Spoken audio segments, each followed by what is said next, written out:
On November 3rd, 2023, Fortnite released one of its greatest and most played seasons ever, Fortnite Season OG. This brought back a ton of old streamers, original items, remixed cosmetics, and most importantly, the OG map. The hype before the release of Season OG was utterly insane. Millions, and I mean tens of millions of people were waiting on a map that defined their childhood, and also a map they hadn't played in over 5 years. Fortnite had 6.2 million concurrent players on launch day of Season OG, with a single peak of 44.7 million players and over 102 million hours played. It was safe to say that even if they only launched the season for a day, it would have been successful regardless. Today, we'll be diving deep into exactly why this mini season was so successful, and also take a step back and see, was it truly the OG map that made this season so perfect? Or was it something a lot more simple that may just cross your mind on a first glance? 2.5 million people playing regular Battle Royale! This is the most people I've ever seen on Fortnite. Just on Battle Royale. 3.1 million now. The map. What? We're back. We're back. All the crazy shit I did. We back. We back. Oh my god, look at all these primes, dude. Oh my god. What is going on? Dude, look at it. Be the best therapy for me. So, how did we even get to Season OG in the first place? Fortnite strategically planned their story out to have a smooth and eventful transition to Season OG. It wasn't just random, and it fit with the storyline. Agent Jones, which is this guy right here, used his time machine to travel in the past of an alternative timeline of Reality Zero at the beginning of Season 5 for an extraction mission. However, this past seems to have already been altered by Thorne's time travels, as there are very notable differences and inconsistencies, and also signs of time travels. Certain iconic characters don't exist, and their roles are filled by other characters.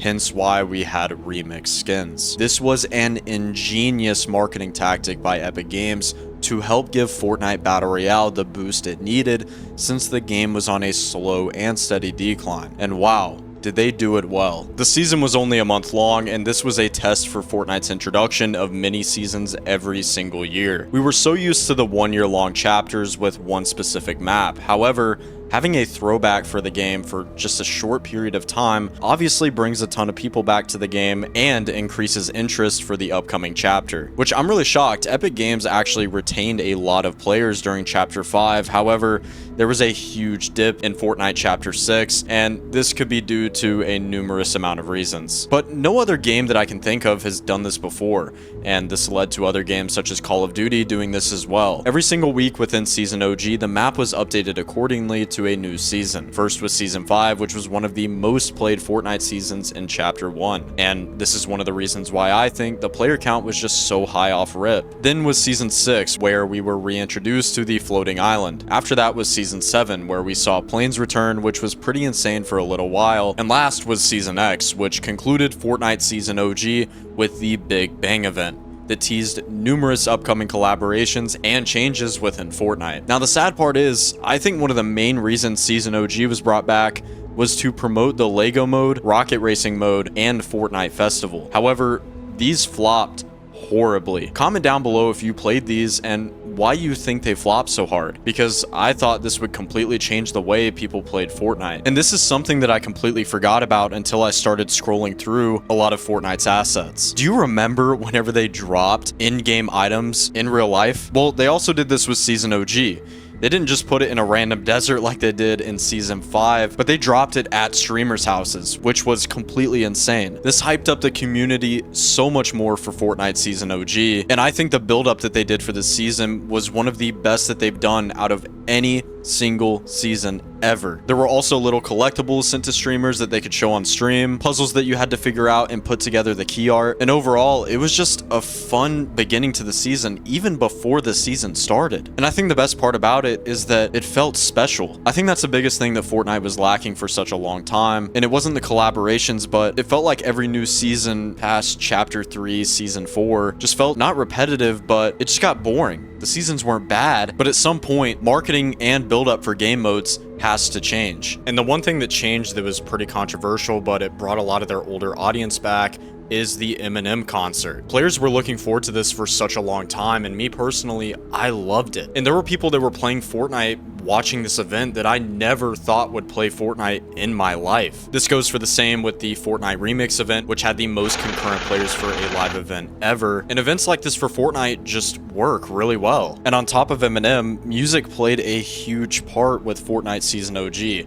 You may not think much at first, but the amount of songs from 2018 that came back for November of 2023 that we haven't heard in years, and people were popping out playlists left and right, it was insane. Just to name a few artists: Lil Skies, Famous Dex, Cardi, and most notably, Drake. It's like for this entire month, we were flipped back into 2018. It didn't just affect your gaming experience with Fortnite, but it also affected how you went on your day-to-day life for the rest of the month. You treated it like it was 2018. I don't know, I might just be crazy, but that's all I would listen to was 2018 music. Also, social media wise, it's crazy to have a month where it legitimately felt like you went back in time. I don't know how to explain it, but if you were there, you totally understand just how crazy social media was during the Fortnite OG season. And what's funny is that most of the complaints from people was out of Fortnite's control. The main thing that people wanted back was all of the influencers and streamers like Daquan, Fearless, and so many more, but obviously that's out of Fortnite's control. Yes, they could have reached out to them, paid them a huge sum of money,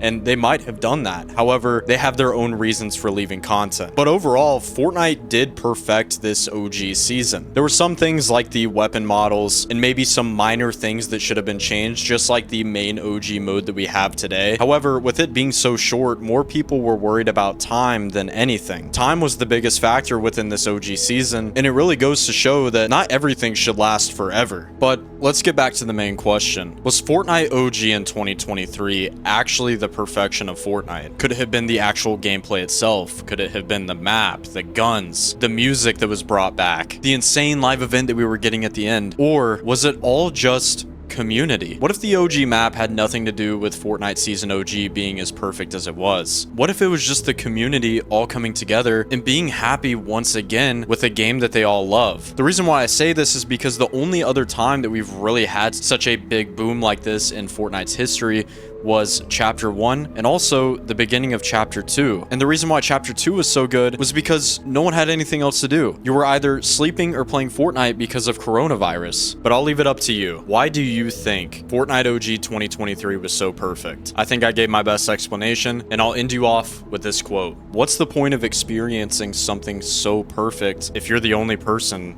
you can share it with? Anyways, guys, if you enjoyed the video and would like to see more like this, make sure to click the video on the bottom left. I do an in-depth analysis within Fortnite's art style, and personally, I think it's one of my best videos on my channel. Also, make sure to subscribe if you love Fortnite nostalgia, and also if you love Fortnite OG. Anyways, guys and gals, it's been your boy Tricky, and I'm out. Peace.